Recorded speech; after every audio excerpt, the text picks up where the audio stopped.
Voici le moment que vous attendez tous et toutes, c'est bien sûr le quiz de culture générale de notre Fun Fact Boys, Monsieur Christophe. Merci Alex et bonsoir à tous. Alors après-demain vendredi chez Redline, on va souffler nos 8 bougies. Donc pour fêter ça, je vous emmène ce soir faire un tour dans le Grand 8. Je vais vous poser 8 questions qui nous ont été envoyées par des auditeurs et qui portent toutes sur le thème du chiffre 8. Mais attention, chaque question est éliminatoire. La moindre mauvaise réponse, et si vous n'utilisez pas correctement votre unique joker, vous serez éjecté du Grand 8. Ah ouais. Donc qui dans le studio va enchaîner 8 bonnes réponses consécutives? C'est ce qu'on va voir maintenant avec la première question qui nous vient de Podé de Monsieur Chapman. Il vous demande quel célèbre joueur de tennis suisse né le 8 août 1981 à Bâle a pour chiffre porte-bonheur le 8? Roger réponse 1 ou Stan réponse 2? Ouais, Roger. Alors, quoi, clairement. Tout le monde me dit Roger dans le studio. Voilà. C'est évidemment Roger. Et le chiffre 8 le suit partout, hein. Déjà dans sa date de naissance, 8 août. Et puis aussi parce qu'il a remporté 80% des 1526 matchs qu'il a disputés durant sa carrière professionnelle. Bravo. Alors la deuxième question nous vient des Paco de Madame Tille. Elle vous demande dans quel pays le chiffre 8 est réputé être un chiffre porte-bonheur? Le Japon. S'agit-il de la Chine, la Corée ou du Koweït? La Chine. Chine pour JM, Alex. Allez, si vous tombez du bateau, je tombe tous avec vous. Nathan, en effet, en Chine, le 8 est un chiffre porte-bonheur car sa prononciation ressemble à un autre mot qui signifie richesse et prospérité. Et vous vous souvenez peut-être qu'en 2008, la cérémonie d'ouverture des JO de Pékin avait démarré le 8 août 2008 à 8h08 précise du soir. À ce point-là.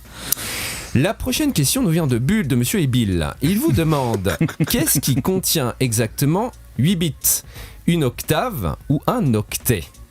Ça c'est un octet. Un octet, pour tout le monde dans le studio, c'est en effet un octet.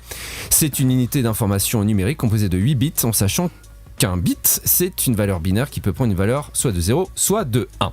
Donc ça, c'est pour l'octet. Et pour l'octave, Nathan, je vais rien t'apprendre en musique, c'est l'intervalle entre deux notes séparées par 8 degrés dans l'échelle diatonique do, ré, mi, fa, sol, la, si, do. Et puis octave, c'est aussi le nom du petit-neveu et fils adoptif de Jules César, qui est plus connu sous un autre nom, mais lequel? C'est justement la question que nous pose Monsieur Colli de Bro. Alors, est-ce que c'est Néron ou Auguste? Néron. Alors, Auguste. On a une dissension. Il y a en effet. Je vais trancher alors. Allez. Alors, qu'est-ce que tu nous dis, Nathan?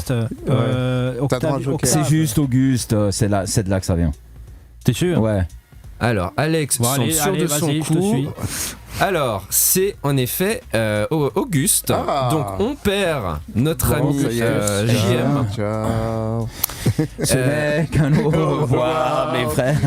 Au revoir, JM.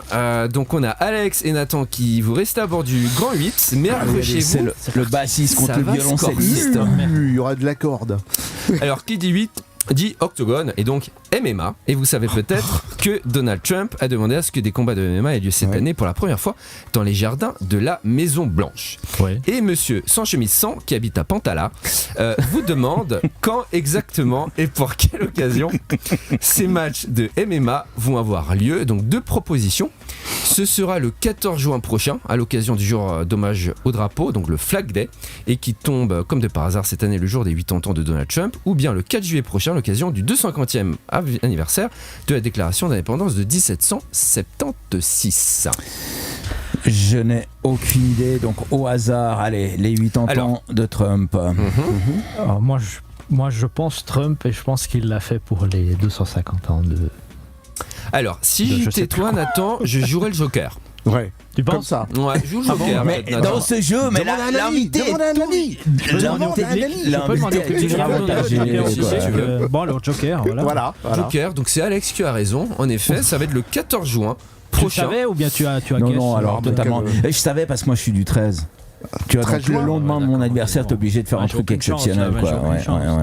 Un petit peu de favoritisme. Alors, qui dit 8 ne dit pas forcément huître. D'ailleurs, quelle est la morale de la fable Le rat et l'huître de Jean de La Fontaine? Alors, c'est la question que nous vous pose Monsieur Pneu de Crissier, qui fait peut-être crisser ses pneus, je sais pas. Alors, deux propositions. Tel est prix qu'il croyait prendre, ou on a souvent besoin d'un plus petit que soi. Moi, je dis Téléprix qui croyait pas. Ah, messieurs, moi je voulais vraiment répondre ça aussi. Bah, donc, bravo messieurs, c'est en effet Téléprix qui croyait prendre. Alors on a souvent besoin d'un plus petit que soi, C'est vrai c'est le aussi. lion et le rat, et je crois qu'Alex tu ne diras pas le contraire. Alors, l'avant-dernière question nous vient de Sierre, de monsieur, moi un verre j'ai soif. Alors, si je vous dis 8 x 8, vous me dites 64, 64, qui correspond d'ailleurs au nombre de cases sur un échiquier. Ouais. Mais connaissez-vous l'origine de l'expression échec et mat, donc vrai ou faux?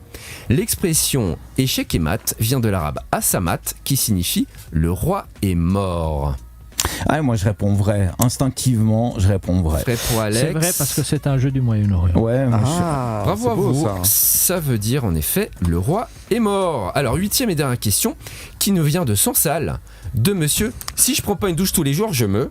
sans Alors, sale. Il nous dit que pieuvre en anglais ça se dit octopus, Oui. un mot que l'on retrouve dans lequel on retrouve la fameuse racine octo à cause des 8 bras des pieuvres. Oui. Alors notre auditeur qui aime bien les jeux de mots, il précise aussi que les pieuvres ont souvent le vent en poulpe. Alors la question de notre auditeur facétieux est la suivante: laquelle de ces 4 propositions est vraie? Ouh là là là. La pieuvre a 3 cœurs, elle a 9 cerveaux, son sang est bleu, ou bien la réponse D, toutes ces propositions sont vraies.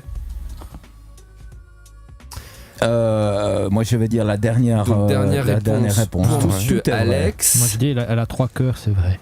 Et le reste donc serait faux? Pas forcément, mais tout n'est pas vrai. Tout n'est pas vrai. Ouais. C'est Alex, le grand gagnant du soir, parce que tout était vrai. Bravo, Merci Alex. infiniment. Tu as fait le grand Ouais. gagnant.